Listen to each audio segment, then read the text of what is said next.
This extra straws. No, I'll get her. I just don't know which one to turn. There we go. Are you video recording us right now? I am. There. Oh, there's the last one.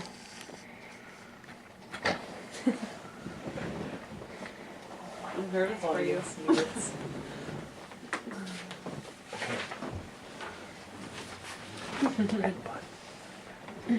Warning, this speech may contain explicit content.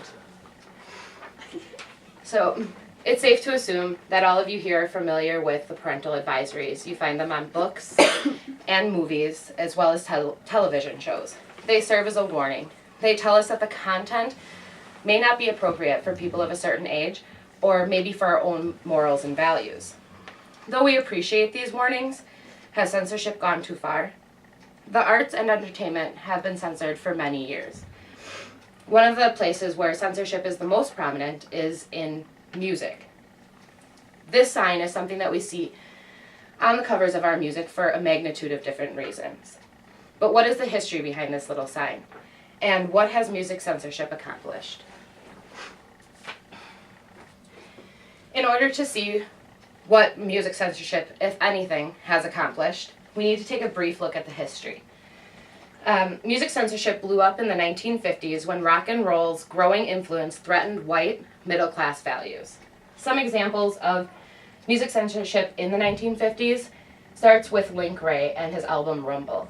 Now, this album was banned from airplay because it was thought to provoke gang violence as well as teenage violence. And the funniest thing about it is this is an acoustic album. There are no lyrics on this album, so they ban it strictly because of the word rumble in the title. Another example is Billie Holiday's rendition of Cole Porter's 1930 song, Love for Sale. Now, the ABC radio network banned this record from being played on the radio because they thought that the title suggested prostitution. Then in the 1960s, we have the Rolling Stones, and they were censored for a lot of different reasons, mainly because they thought the music contained sexual content. One example of that would be when they performed at the Ed Sullivan Show. They were asked to change the name Let's Spend the Night Together to Let's Spend Some Time Together, which was thought to be less sexually suggestive. And the song I Can't Get No Satisfaction, which also was thought to have sexual connotations. And then we have the song Louie Louie. And this song was banned and taken off the radio for a period of time, but nobody really knows why. The FBI tried to get to the bottom of the indecipherable lyrics, but they decided that which they couldn't understand must be bad. Then in the 1970s, there was a lot of censorship. Two songs that were censored, which were actually children's songs, were The Yellow Submarine and Puff the Magic Dragon. And both of these were taken off of the airways because they were thought to contain drug references.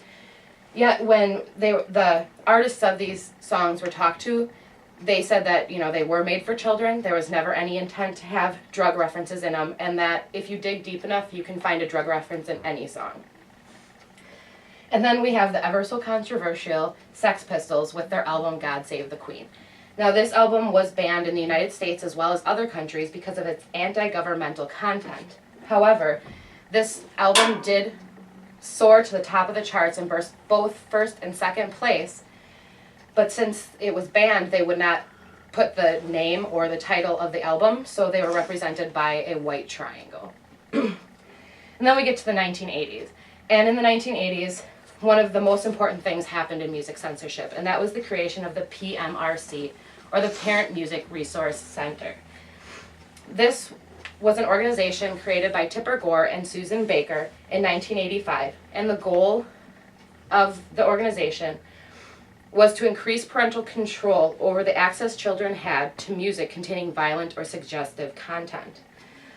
One day, while with her daughter, Tipper heard Prince's song, Darling Nikki. The lyrics were, I knew a girl named Nikki. I guess you could say she was a sex fiend. I met her in a hotel lobby, masturbating with a magazine. Now, she found these lyrics so offensive that she decided they needed to create an organization that would ban these lyrics from being heard by children. The PMRC is the organization responsible for the placement of the parental advisory stickers on the music that we have today. They also censor some music stations or television stations, as well as work with large corporations that are privately funded and determine what should be sold on their shelves. So music, literature, things of that nature. Some of these corporations are Walmart, JCPenney's, and Sears. These people that are in this organization are also the same people who create the panel that is now setting our industry standards. And then speaking of some of the larger corporations, it was in the 1990s when Walmart decided that they would ban any music that had this little parental advisory explicit lyrics sticker on it. So now that you have a brief background on music censorship throughout the ages, it's time to answer the question, what has music censorship accomplished? Well, on a positive note, music censorship provides us with the idea that what we hear is safe. I personally appreciate the parental advisory that's on music and things like that because it warns me to listen to the content before allowing a child to consume.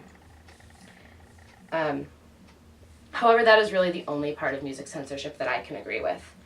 To me and many others, music is an art. It's a form of expression, and we cannot censor how people feel or how they choose to express it.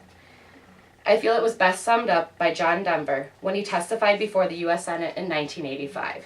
He stated, "Censors often misinterpret the music. This was the case for him with his song Rocky Mountain High, as well as some of the examples I gave you here, like Billie Holiday's Love for Sale."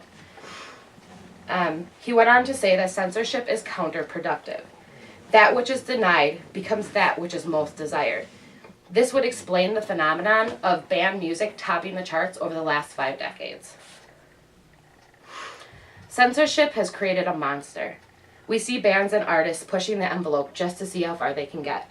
Censorship has created anger and frustration, a war amongst people who feel that their freedoms have been taken away. And lastly, censorship creates an excuse for somebody else to tell us what is right and for us to step back and let those people make those decisions. The fact is that censorship always defeats its own purpose, for it creates in the end the kind of society that is incapable of expressing its own discretion. Does anybody have any questions? No? No.